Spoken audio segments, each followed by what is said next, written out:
একদিন এক ইঁদুর খাবার খুঁজতে খুঁজতে রাজার ঘরে প্রবেশ করে। সেখানে কোনো খাবার জিনিস না পেয়ে সে একটি হীরার টুকরো গিলে ফেলে।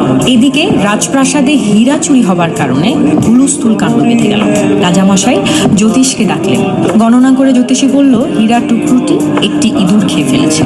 সেনাপতি হীরা উদ্ধারের জন্য ডেরা পিটিয়ে পুরস্কার ঘোষণা করল।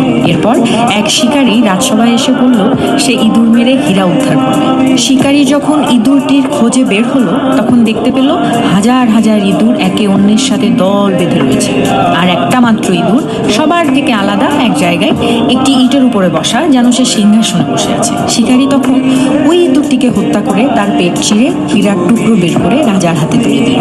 রাজামশাই অনেক খুশি হয়ে শিকারীকে তার প্রাপ্য পুরস্কার বুঝিয়ে দিয়ে জিজ্ঞেস করলেন, হাজার হাজার ইঁদুরের মধ্যে তুমি কিভাবে বুঝলে যে ওই ইঁদুরটি হীরা চুরি করেছে? শিকারী মৃদু হেসে জবাব দিল, এটা খুবই সহজ মহারাজ। মূর্খ যখন হঠাৎ বিত্তবান হয়ে যায় তখন নিজেকে অন্যের থেকে আলাদা মনে করে, নিজের জাতির সঙ্গে চলাফেরা এবং মেলামেশা বন্ধ করে দেয়। এই মূর্খ ইঁদুরটাও তাই করেছিল। হীরা চুরি করে নিজেকে সবচেয়ে ধনী এবং ইঁদুরদের রাজা ঘোষণা করে আলাদাভাবে বসেছিল। এখন এখান থেকে আমরা যেটা শিখতে পারি সেটা হলো, হঠাৎ অর্থগমে স্বজন বা বন্ধু বান্ধব ভুলে গেলে ধ্বংস সন্নিকটে।